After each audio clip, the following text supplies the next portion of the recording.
Okay, thank you for the speakers. It's a very interesting, full of information presentation. Now, my favorite part is Q&A. So please let me know if you have a question, and I'll call on you. Yes, ma'am. Cynthia. Towards Stan, how is he doing in tracking the spending of our taxpayer money for clearing up those corridors?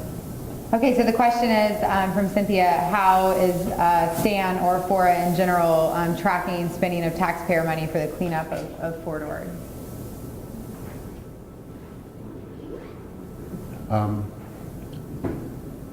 FORA is doing a good job at tracking the money that we're using, for the cleanup of Fort Ord. It's a very complex, as you've seen, project. It's taken many years. There's quite a bit of information to give to the public. We're in the process of providing that. We've had a couple public records requests. We're in the process of providing that. The Weekly has already done a story and has some of the invoices posted on it for public information, so if you want to review that, that's available. Right now, we're at about 70% of the project, of the work that we're assigned being done. We've spent about 67% of the funds we have available. So if you need more details on that, you're welcome to contact me about that. Okay? Does that answer your question? Does that answer your question? I'm just wondering why it hasn't been more forthcoming and why there hasn't been better record keeping. Well, one thing, there's a lot of records over many years. The other thing is we feel we have been very forthcoming. We've been working on bringing the information to the public. It takes a long time to dig this up.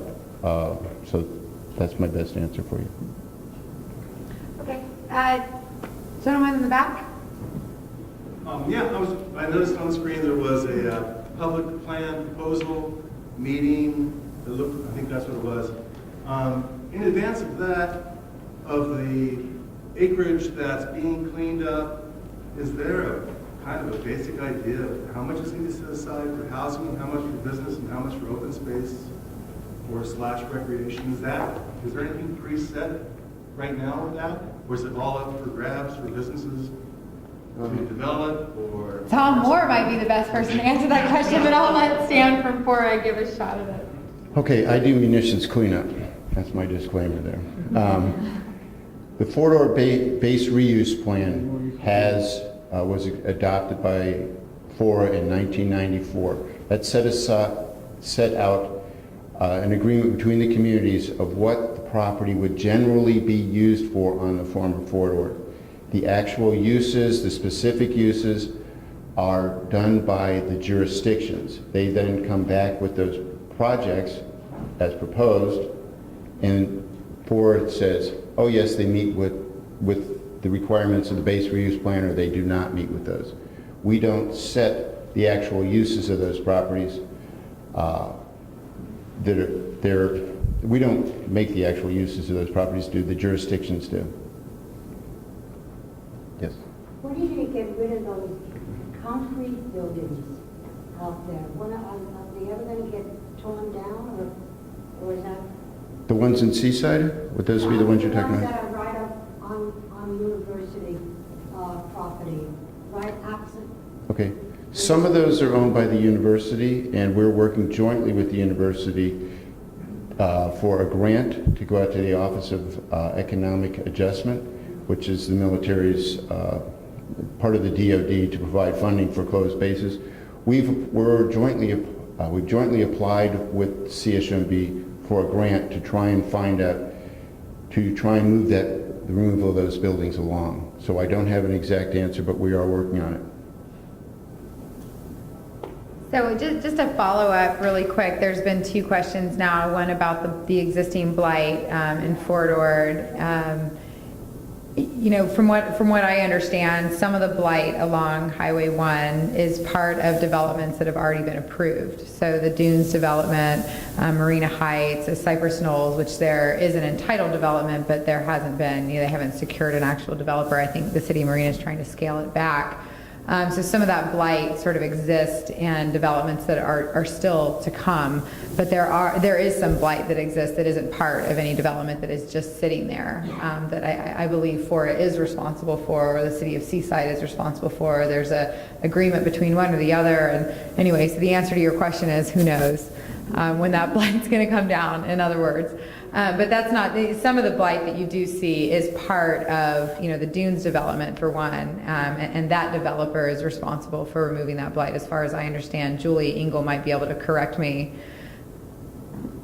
I'm not familiar with that one. I've mostly focused on Harrison. Oh, Jane Haynes is raising her hand. Do you want to come up here, Jane? Why don't you come up? I just wanted clarification. My understanding is that ESCA money, that 100 million or 90 million or whatever it is that you're working with, cannot be used for cleaning up the deteriorated barracks and the asbestos and the lead paint. Is that correct?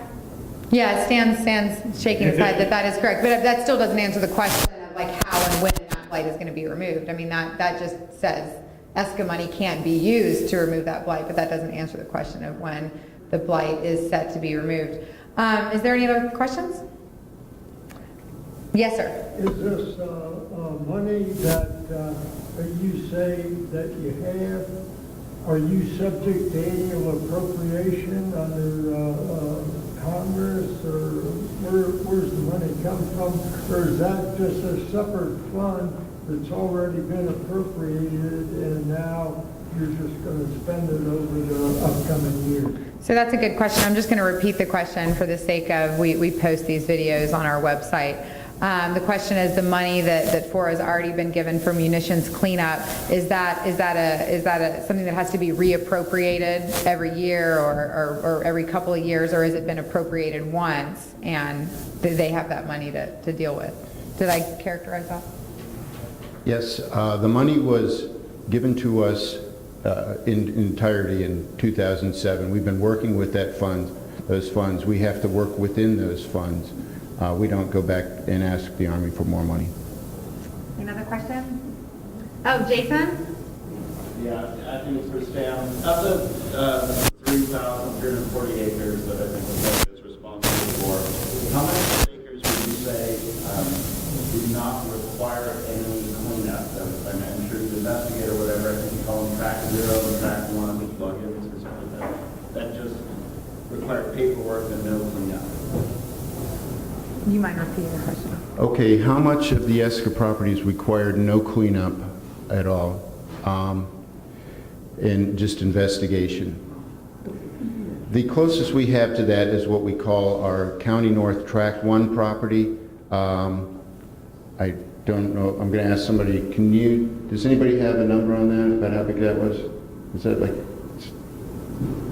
we're trying to pull it out. It's probably about 300 or 400 acres. That area, we did have to go in, did have to review all the records. The Army had done quite a bit of records review on that. We did go in and do spot checks to make sure the records were correct. When we were done with that, the regulatory agencies were satisfied that area had been used for training that was camping and things like that, and didn't have the use of munitions, explosives, or concern on that area. So about 10% maybe of the entire area. Okay. Yes, Tom. Dr. Moore. Could one of your speakers please describe what the disposal process is for the tens of thousands of pounds of now contaminated TCE, contaminated carbon? So the question is, can anyone explain how the munitions are disposed of that are collected? No, the carbon in the groundwater cleanup. The carbon in the groundwater cleanup, how's that disposed of? Sure. Those large vessels, 20,000 pounds per vessel, as those fill up with contaminants and they're monitored very frequently, once they reach a certain level where we need to recharge them, they actually do a change out where the carbon is taken out and it's taken to the supplier that gives us the carbon, and they regenerate it, basically burning off the contaminants, and it's being handled under RCRA hazardous waste. And then the actual carbon itself is returned back to Fort Ord for reuse. So it's continually reused. other questions? Yes, Chris, Matt. Has the Army done any cleanup on the Escalans previously? So the question is, has the Army done any cleanup on the Escalans previous to what's being done now, I guess? I guess it's the Stan Cook Show. Okay, yes, the Army did do quite a bit of cleanup in certain areas. We have what's called a summary of existing data report that's available through our website or on the Army's administrative record. There's a link to it. The Army did quite a bit of work in the seaside parcels. If has anybody got this? Right along General Moore right here, the Army had done quite a bit of cleanup in that area. What they had left behind were what they called special case areas. They had not finished the area. There was about 10 or 20% left. There were areas that were covered with asphalt, covered with buildings. There was one area where a fence had rusted and fallen into the ground, so it was just a big stripe of, to a metal detector, metal. So we went in and did those areas. We did that the first year. They also did portions of Parker Flats, which are right in here. They did the field work. We did the paperwork. You can, as I showed you, there's like 3 years or a year and a half of paperwork to get out of the field. They did everything, and we took over that property at that point where we were doing the paperwork to get out of the field. And about that area of Parker Flats, it's about a third to a half. Did that answer your question, Chris? Well, a little bit. You had a map that showed where places you needed to clean, and they were in green. And there was actually a fairly large area around the 8th and Giggling area, the Monterey Downs area, that still needs to be cleaned. Now, from my recollection, that area was cleared of vegetation 3 or 4 years ago. I don't know the exact time, but now you're saying it still needs to be cleaned, so So your question is related to the Park Flats area. Yeah, it sounds like there's been cleanup there, but the map shows, you stated there needs to be more cleanup, so how many times does it have to be cleaned up? Okay. I guess is the question. That area there is, let me try and point it out here. You're looking at this area, a small area in here. You're also looking at along here where Normandy Road turns into Parker Flats, it's along the northern edge of Parker Flats. We have what's called residential quality assurance, that we go back in and we look at the data after a cleanup has been done. As we review the data, we look at if there are any questions that arose in the data from the cleanup.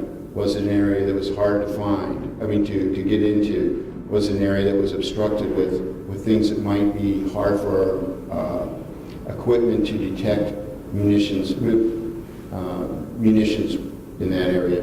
Would it be, is it something where we have small items that might be hard to find? So in those areas, we're going back and re-looking at the areas, basically quality assurance, if you will.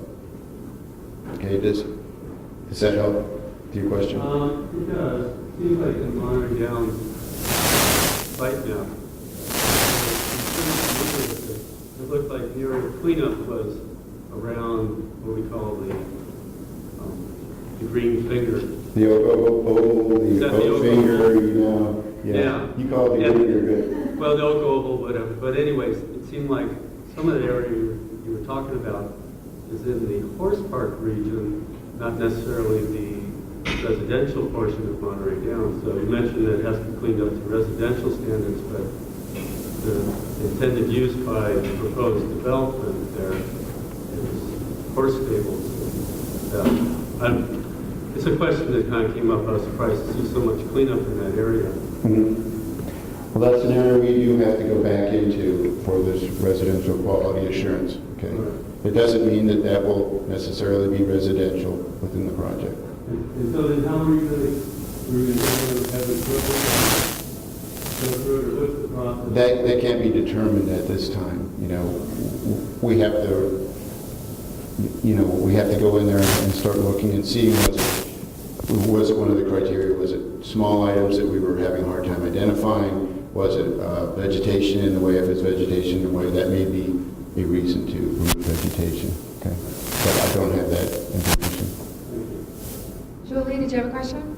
Oh, I was just wondering the depth at which you investigate. In other words, if you burn off vegetation, are you just finding stuff on the surface? Is it possible that ordnance could be buried several feet?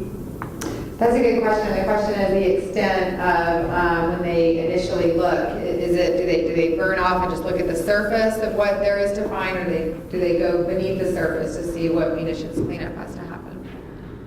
The areas that we're actually doing the prescribed burns are in habitat areas, so the use is going to be a surface use. Once we're done, it'll be safe for use as counting plants, controlling invasive weeds, controlling erosion. The majority of the impact area that I showed you earlier, that area is getting 90% of it's a surface removal. So after the burn, everything off the surface is removed to remove the hazard.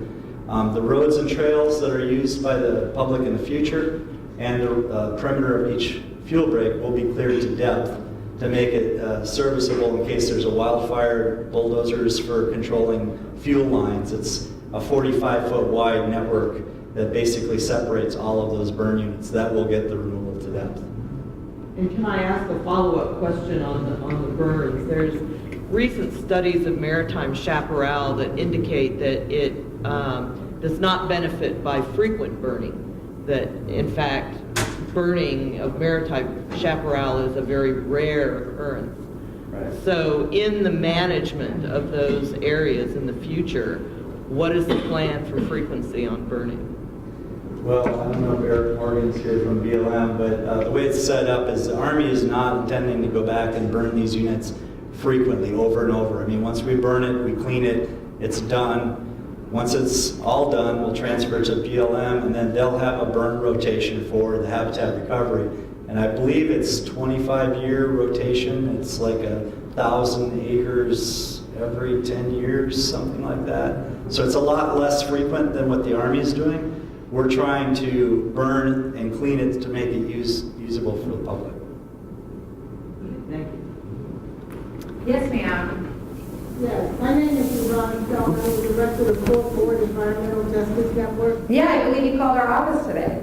Oh, okay. Where is this around? Okay, well, I'm here. So, And we're glad you're here. It's my understanding that Fort Worth is going to be in a cleanup stage for a very, very long time.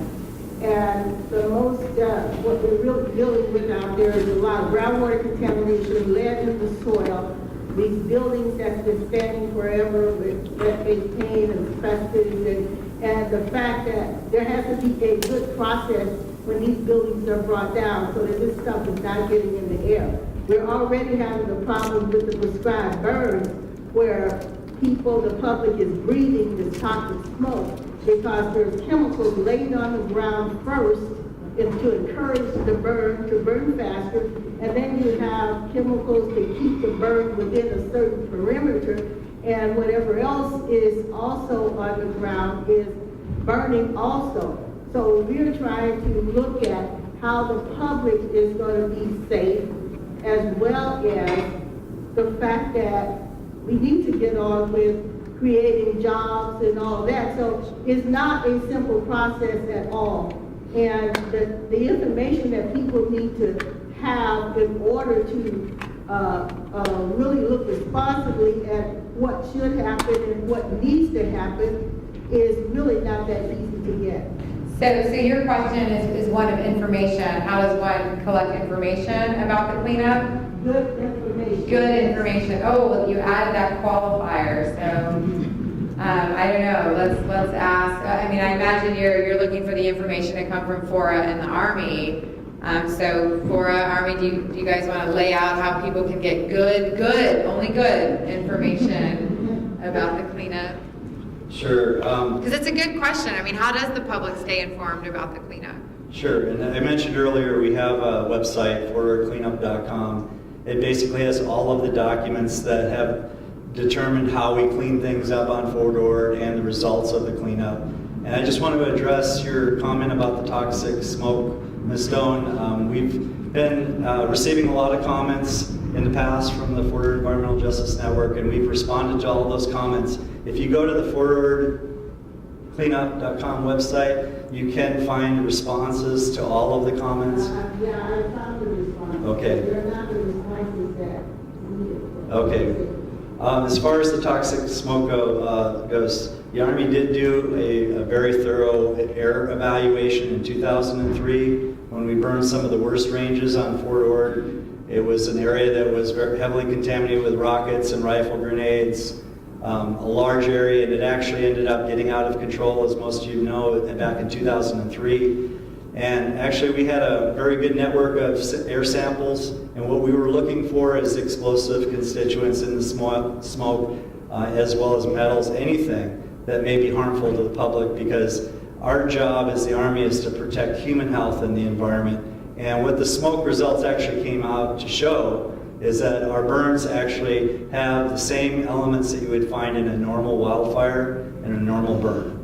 And so that's why there's no more relocation program. We do have a notification program to help people be aware of when we burn, so that if they have breathing difficulty or health issues, they can stay indoors. It's, again, 1 to 2 days a year.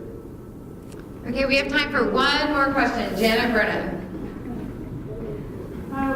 One of the reasons given for moving the residential development at Parker Flats to East Garrison was that Parker Flats was not a suitable site for residential development because of the munitions problem.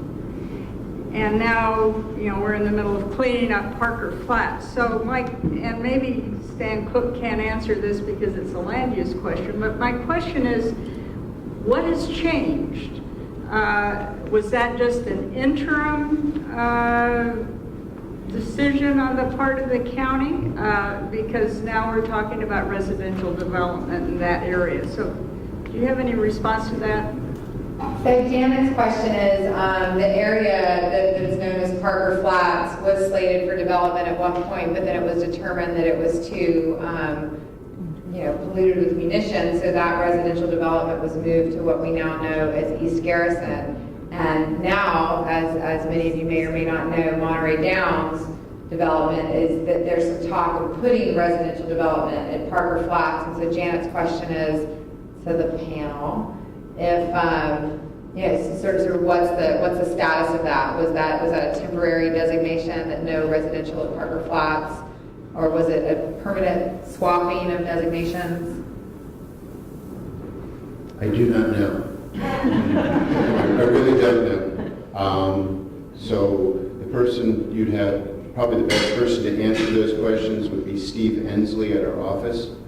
Our number is 883-3672. He's Director of Planning and Finance. He's now the Assistant Executive Officer, and he's been working on this project for years, specifically on planning.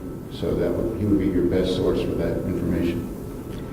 Well, that's a good segue. Maybe we can get that question answered for our June 11th event. I hope everyone can come. And just to sort of follow up on Stan's response, the East Garrison development agreement that our board has poured through does sort of identify Parker Flats as not for residential development because it was moved over to East Garrison. So on that note, that'll be a good question for us to answer before the June 11th event, and maybe we can get a solid answer from Steve Inslee before that event.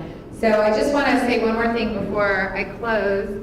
I really appreciate everyone coming. I hope you learned something about the former Fort Ord tonight. This is sort of, I was in San Francisco yesterday, 28,000 acres, same size as the city of San Francisco. I mean, this is such a gem that we have in this county. It's such a beautiful piece of land. And that's why LandWatch chose to do our Around the County series this year on Fort Ord, because there's a lot of talk about reassessing the Fort Ord base reuse plan. LandWatch has taken a very strong stance that base reuse plan needs to be fully updated with an EIR because conditions have changed so much since 1997. So Fort Ord really is, where all the land use issues, battles, call it what you will, over the next probably 10 to 20 years. So that Fort Ord is really important to LandWatch. It's really important to the community. So I really hope you attend our third event. I know many of you came to our first. You're here at our second. We have our third event on June 11th, same place, Monday night.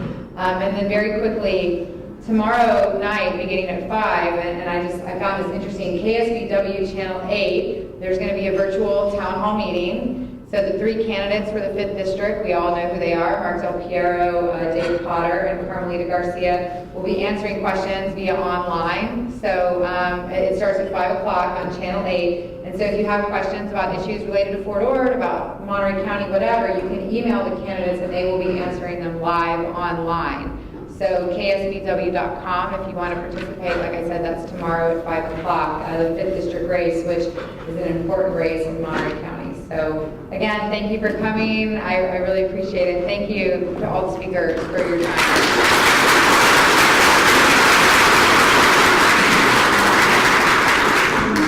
You owe me, that's part 1.